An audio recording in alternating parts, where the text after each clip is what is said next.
Hello, subscribers and non-subscribers. Welcome back to ChäoS. As I said in the part for roommates, that was uploaded about 30 minutes before this, or at least went public about 30 minutes before this. I figured that since I went on a break for a while from most of my weekly series, that I would try, at least for the Wednesday series, that I would try and do one episode for both. Though next week it'll still be another episode of ChäoS. But let's go ahead and load up the save.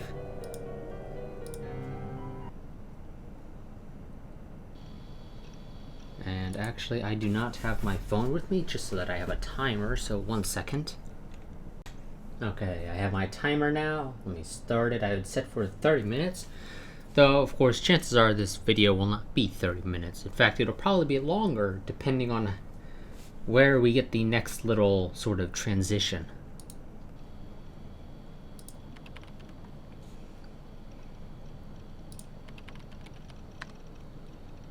Hey, you're pretty late today. Whose eyes are those? For a second, I doubted my own sight. Hey.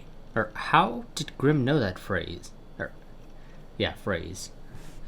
In my bewilderment, my fingers trembled against the keyboard. I didn't know what kind of answer to give Grimm, and it was all I could do to follow his words with my eyes. Okay, not sure why I screwed that up.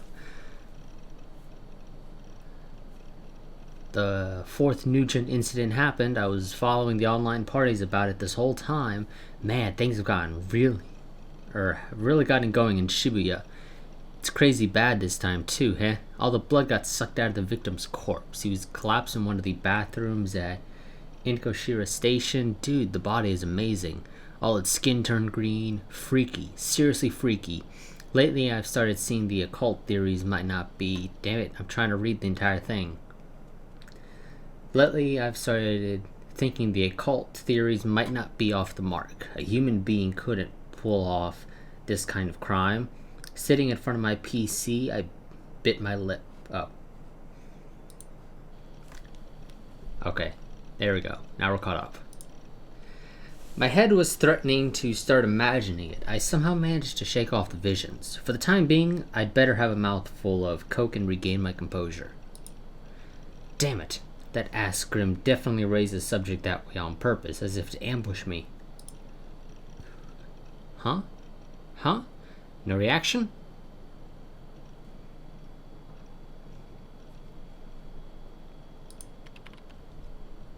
How do you know so much about it? It's not like you've seen it in person, man. Well, something along those lines. So you're not interested, same as before? In New Gen, I mean. If it's a matter of chasing New Gen news, I might as well go hunting in Ensu instead. That's lightning fast Nightheart for you. You can pull off gaming marathons the rest of us wouldn't even dream of. Still trying to read what he says, game. That's what leaves me in shock and awe of you. I didn't want to discuss the topic of New Gen, so I did my best to distract him into ending this aspect of the conversation. By the way, take a look at this for me.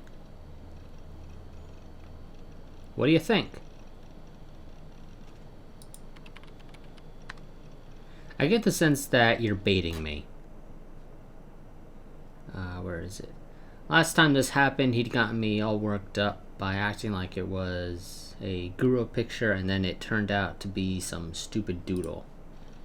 Oh, okay, that was this line here. The opposite was more than possible. Huh, you really don't know? What? Could it be that you're actually pretty uninformed? Shut up. So, what is it? What if I said it had to do with your precious Sarah? For real? Then I had no choice but to look at it. Well, going by the URL, the link appeared to lead to an online auction, so it couldn't be anything so bad as to make my mental browser crash. Getting a little excited, I opened the link.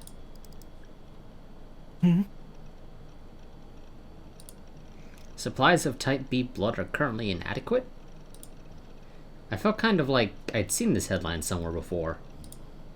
Deja vu again, huh?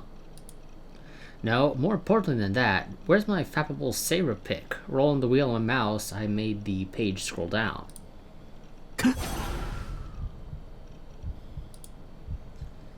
What showed up on the monitor without any warning was instantly recognizable as a Guro image.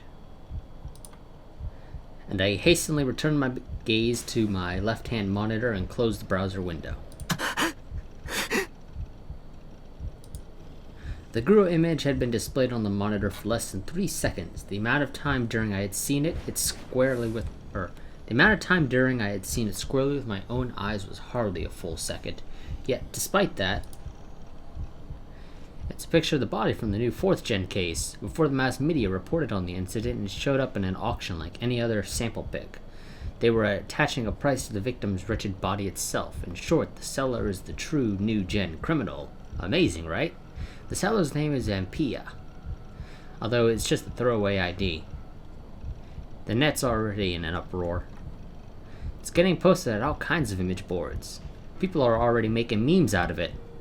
They're working hard at work, or they're hard at work, lol. So, did you see the dying message? In the middle of that pic. Dying message? The victim wrote it on the wall with blood. So that kind of stuff really happens. And again, the colonel might have done it himself for fun. Hey, Nightheart. Your screen frozen? The dying message. I'd only seen the pic for an instant, yet despite that... Gameだ。こんな世界は虚構のゲームの世界に違いないんだ。The message, like a dying scream drawn on the wall in misshapen red letters, had seared itself onto my brain. Regardless of how I tried not to think about it, the individual letters came floating up on the backs of my eyelids one by one, calling out to me. なんであの言葉がここで出てくるんだ。 Yeah, I didn't really get a good look at the image, so I don't know what they're talking about right now. I was familiar with these words. I often muttered them. A question aimed at no one. A little while ago, it had been the very first thing Grimm said to me when he entered Ensu. Oh, okay, so I guess, whose eyes are those? Words that seemed utterly common, yet you would never have the chance to use them in the course of your ordinary, everyday life.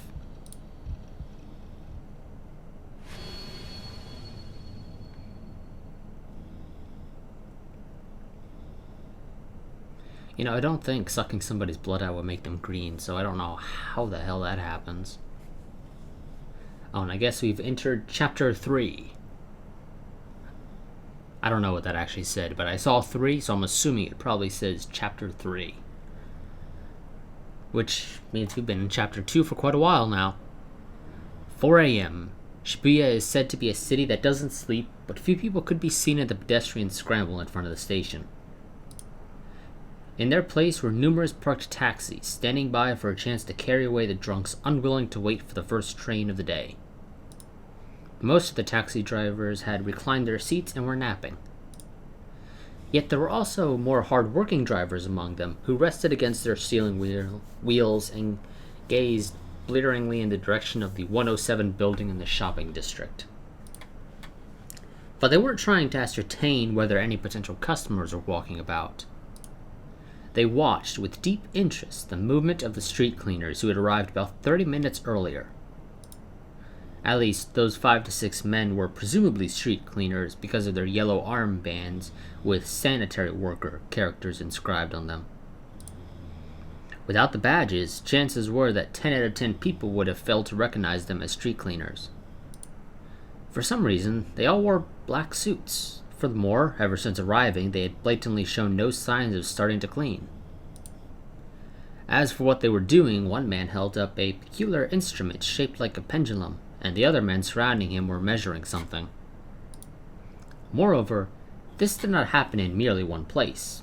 everywhere from the center to the edges of the scramble crossing. They took measurements and wrote things down on pieces of paper. Now, too, they gathered directly below the traffic lights and silently paid close heed to the movements of the pendulum device. At last, the instrument let out a small noise. 地点 L2 の8 0.62 メガ GE ハイスコアです。先月より38ポイントもアップか。思った通りだ。But no one in early morning Shibuya was there to take heed of their curious actions and murmuring. As soon as customers climbed into their cars, the taxi drivers took off and quickly forgot about the mysterious street cleaners. The drunks were less than fully conscious, and you could hardly see their surroundings in the first place. Female entertainers and nightlife workers, released from the stress of having to keep smiling at repulsive drunkards, got into taxis to return home as fast as possible. Because of this, not a single person noticed that the government had not formed any plans whatsoever for the streets to be cleaned in the small hours of the morning today.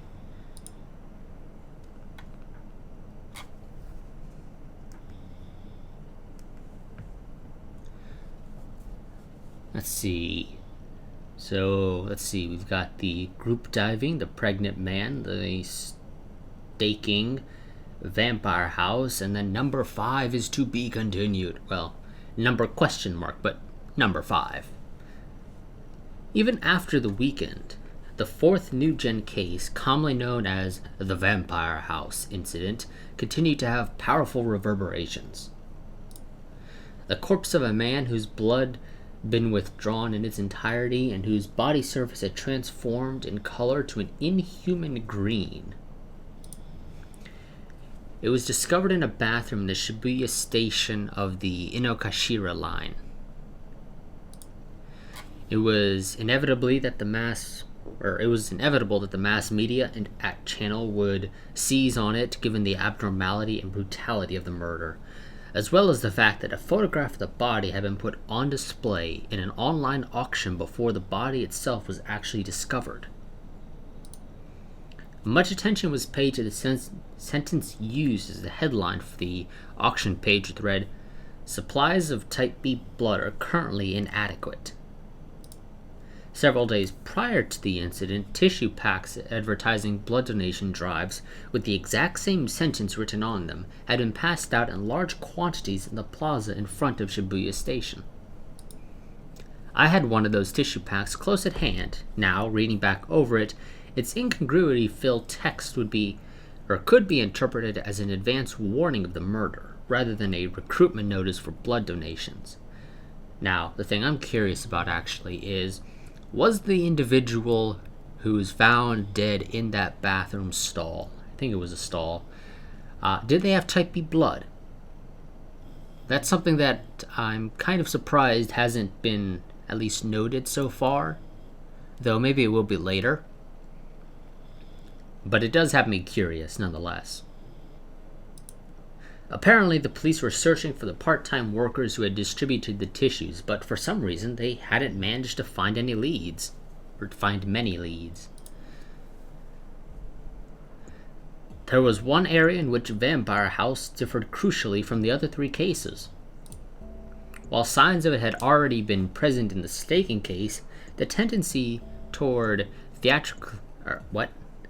theatricality had manifested far more strongly this time around. So I guess sort of being over the top theatrical about it. Some of the media had begun to assert that there could be more police officers patrolling Shibuya, or that a late night curfew should be enacted to prevent young people from loitering around instead of going home. You're assuming that a curfew would actually prevent young people from loitering around. However, the number of youth visiting the area showed no indication of dropping. As usual, the pedestrian scramble and the shopping district were packed with people. And at the middle of a festival that was going on, a group of people who called themselves Snake went out into Shibuya late at night to report on the conditions there, and a certain phrase became popular among the youth of the city. Whose eyes are those? Plus, it wasn't only online. These words had also infiltrated the ranks of delinquents who walked around Shibuya. On that channel, it was fashionable to tack the phrase onto the end of your sentence, even if it had nothing to do with what you were talking about. Looks like Sarah won't show up in this week's Baracha. Whose eyes are those? The weapons you get with the new patch are all way too weak. Whose eyes are those? So, whose eyes are those? And so on. To young people, perhaps New Gen was simply a case for excitement and epic threads, though to me it was the most aggravating thing imaginable. Even so, by the time 3 days had passed since the Vampire House incident, I had started to regain my composure. There remained something like a lump in the corner of my heart, of course. By immersing myself in Ensu over the weekend, I was able to temporarily forget all that hateful and incomprehensible stuff. Even today, when I had to attend school, I succeeded in getting through classes by sleeping or racking my head over information about rare items in Ensu. I've grown up a little. And so, on my way back home, I took myself to At Cafe for the first time in a long while. It pleased me that the usual choice, room 37, was open today as well. The last time I had come was 2 weeks ago, and it was the first time I had ever left such a large gap between visits. I found the atmosphere of the store amazingly nostalgic. The rank smell released by the air conditioning, the manga volumes that were infused by the scent of nicotine, how comfortable it felt to sit in a reclining chair, old men snoring in the mists of dead silence. ルーム37の PC のチャットログを調べさせてもらいました。そこから分かったことは、あなた一人の自作自演。将軍は Oh, you're not gonna say anything else? Okay. あなた自身。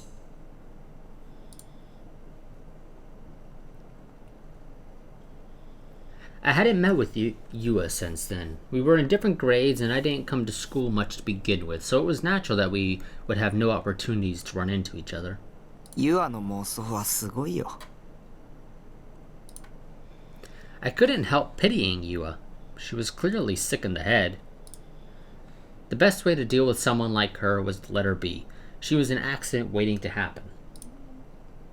These past 2 weeks, I'd risked getting dragged into all kinds of hassles. Until then, I had a remarkably uneventful daily life, and Miss Sumi was just about the only person who started up conversations with me. Why had only bizarre and unreasonable things happened lately? I didn't want to think about anything that would aggravate me. Even that dying message must surely have been a coincidence. Regardless of whatever anyone said about it, weren't they commonly used words? The likes of me had come up with them, so there'd be nothing strange about it if someone else thought of them as well. I wasn't interested in knowing who the message had been aimed at. No, rather I told myself that I mustn't become interested. Something nearby started ringing out of the blue. Startled, I jerked in my reclining chair. It was the sound of a phone. But whose? Because it was quiet inside, the electronic sound echoed particularly empathetically throughout the area. I looked around, but I couldn't spot a phone anywhere. もしかして。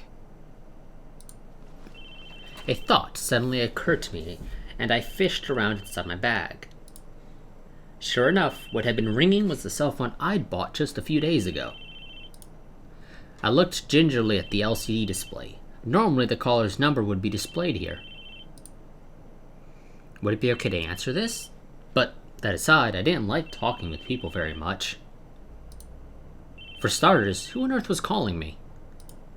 I hadn't given this cell phone's number out to anyone yet.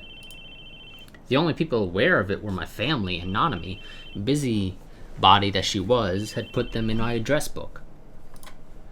When someone called from one of the numbers recorded in the phone's address book, their name was supposed to get displayed. In other words, the person calling me now wasn't one of my family members. Then who was it? Ringing stubbornly. Okay, so for whatever reason it sort of cut off there. Let's see. It said, the phone went on ringing stubbornly. Would someone calling a cell phone usually make it ring on a... what? Ring on and on with such persistence? And I've got to bring this up just to read. I never used one before, so I had no idea, but it was an unbelievable nuisance. To suddenly encroach on your personal space and have it ring until you picked up. Okay, I think that's finally correct now, and I can read without needing to pull this up now. Looks like it. It was just the right way to invade someone's privacy. This was why I hadn't wanted a cell phone. Ah, it stopped. Relieved, I checked the LCD screen again. One missed call, it said. I had no desire to call back, given that I didn't know who would pick up, thus I decided to let sleeping dogs lie. It'd be bad if this kept happening in the future, so I'd better learn how to put it on silent. Cell phones are such a bother. I didn't like phones to begin with. They're just weird, you know? How does everyone figure out whether or not the person at the other end of the line is the real one? With phishing and identity theft, wouldn't it make more sense if people at least made some attempt at confirmation? I was completely mystified by how they could stay unfazed while having conversations with a potential imposter. Well, I'd imagine if it's somebody you know, you probably use the fact that their voice sounds at least close to what they sound like when you talk to them face to face, which would tell you that it's probably not an imposter. I mean, if an imposter manages to almost perfectly impersonate somebody's voice, then wow, that's really good. But I don't think that would normally happen, so you can kind of use voice as an idea. Even if I knew the principles behind how it worked, it was hard to believe that one's voice could pass through phone lines to reach faraway places. Well, this one's not reaching through phone lines, it's a cell phone. When you talk on the phone, your voice gets converted to electrical signals. They pass through the phone lines until they reach the person you're conversing with, and your voice gets turned back to normal, becoming hearable for the first time. Well, I don't know if necessarily the first time, but again, this is a cell phone. So that method is only like a third, maybe 2/3 correct. To put it a different way, for you to talk on the phone, the process needs to include a minimum of 2 such conversions. In the case of a cell phone, it involves a complicated system where your voice is turned into electrical signals which travel to a nearby station as radio waves. Through normal phone lines to another telephone exchange, then to the station closest to the person you're calling, and finally reaches their cell in the form of radio waves. That's more accurate as to what it is in this case. It kind of looked like it skipped something, but maybe that was just because... No, it definitely looked like it kind of skipped something. If my voice was getting exchanged for electrical signals with the person I was... What? The person I was... I don't know, because translation is kind of lackluster here. I was something instance. What if I called Nanami and instead of reaching her, my call got sent to some sketchy facility and a person I'd never seen before in my life pretended to be Nanami and answered the phone.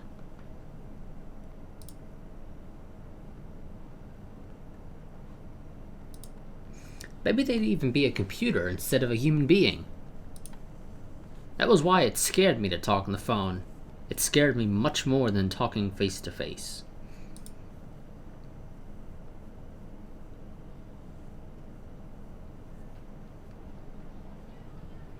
When I logged into Ensu with Lieselot, like I always did, 3 hours passed in the blink of an eye.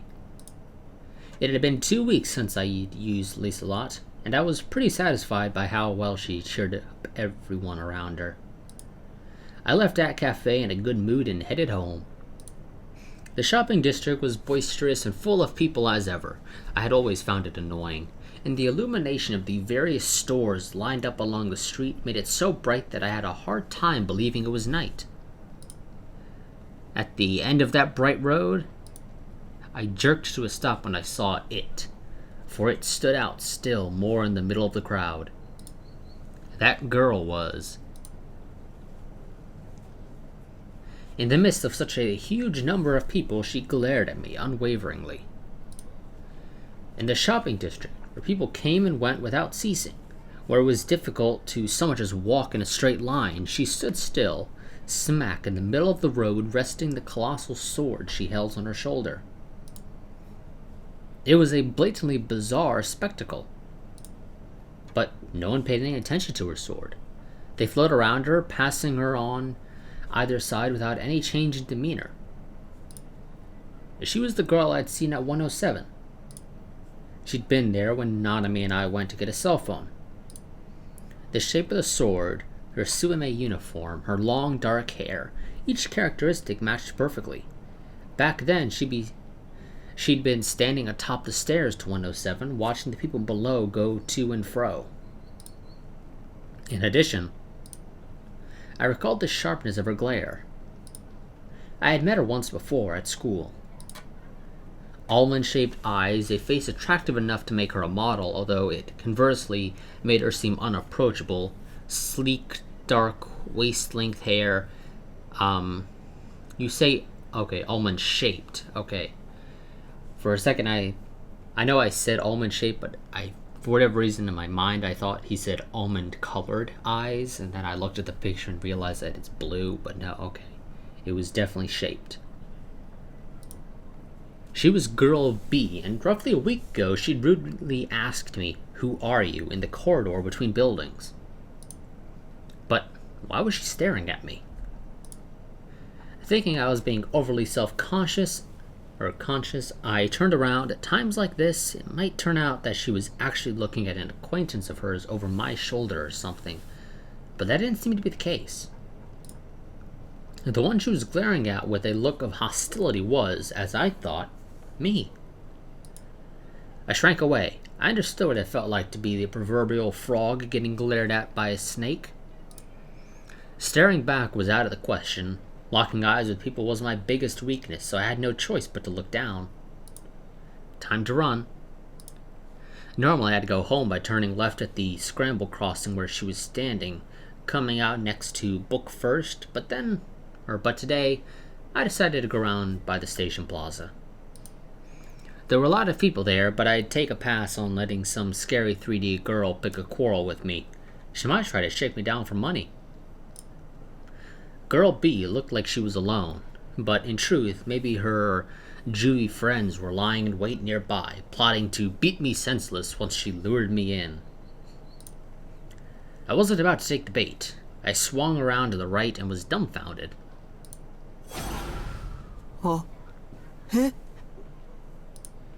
For some reason, Girl B was in front of me. Flustered, I look over my shoulder at the pedestrian scramble. She wasn't there. I looked to the front again. As before, the sword-bearing girl went on glaring at me. When? How the hell did she circle around me? There were limits to being fast. This was practically teleportation. How had she known I was going to turn around anyway? Oi. Her voice reached my ears with an awful clarity. I frantically surveyed my surroundings. I wanted to think she'd been calling to someone else, though suspicious. I searched for someone who seemed like a suitable target for her. Hey. But of course, they weren't there. A couple of salarymen passing nearby gave Girl B dubious looks, but they soon realized she wasn't referring to them and walked away. Girl B, who had until then been standing dauntingly in place, took a sudden step in my direction. That was sufficient to make me certain of it. Girl B was targeting me after all. お前見えるのか As discourteous as ever, in my 17-year life, I could probably count the number of times a girl had spoken to me this curtly. There were times when Kiramiya Tsubaki, nickname Sunko, had talked to me like that, in a tsundere sort of way. Then again, Sunko was a 2D character from an eroge called Tell Me Doll. Girl B kept approaching me even while these idiotic thoughts ran through my head. She had this overwhelming feeling to her, as though she was only a girl. I wondered at it a little, but the reasons were simple. Oh, I think my timer just went up, or went off.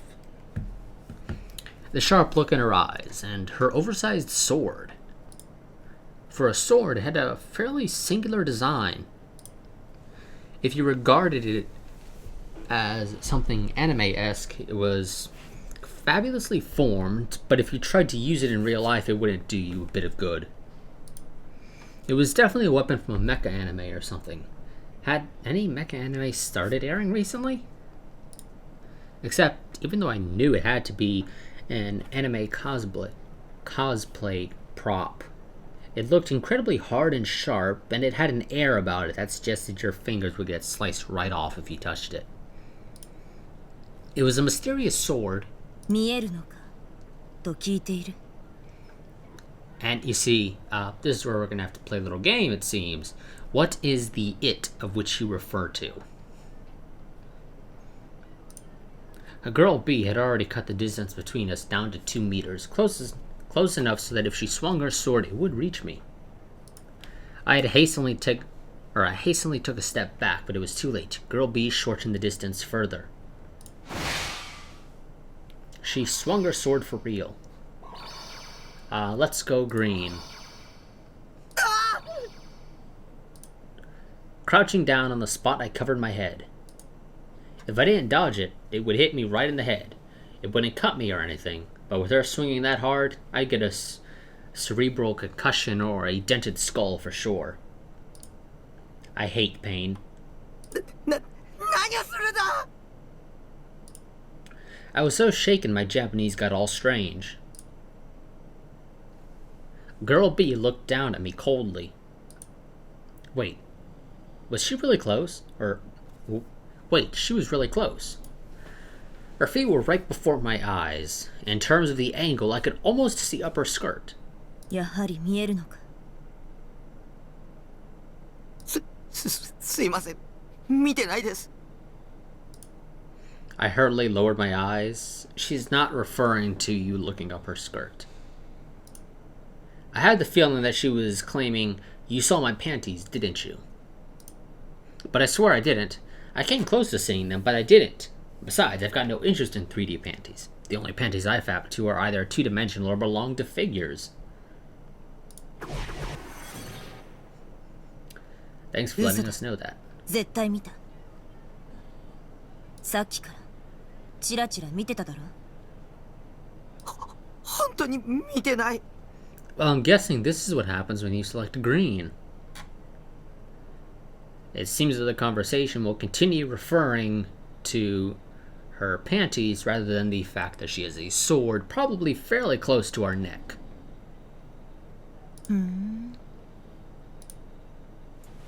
Then, for some reason, Girl B began taking off her loafers and knee socks. As she did so, the inside of her skirt threatened to become visible again, and I was at a loss for where to send my eyes.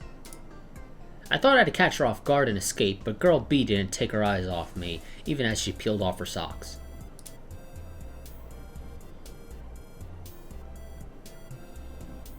Having become barefoot, Girl B assumed an intimidating stance right in front of my nose and curved the edges of her lips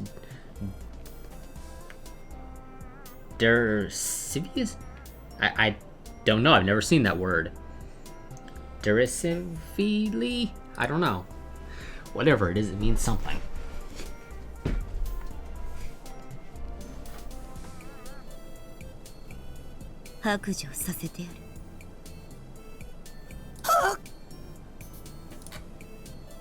A girl B abruptly pressed her warm, naked foot against my crotch. The sudden humiliation of it left me incapable of anything but bafflement. ほらどうだグリやめ The view walking around us didn't so much as glance at me. If only one of them would come save me. What a cold-hearted world we live in. だんだん大きくなってきたぞ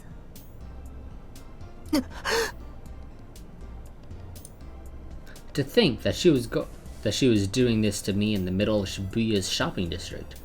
So mortifying, but I was getting off on it. あー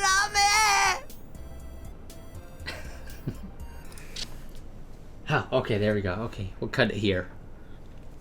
答えろ見えるんだな Well, again, I can guarantee you our protagonist here certainly doesn't know what the it of which you refer to is, because you continue to say it. And it can refer to your sword or really just about anything else. But either way, that's going to be it for this episode. As always, like, comment, subscribe, share, and I'll see you guys next time. But until then, goodbye and farewell.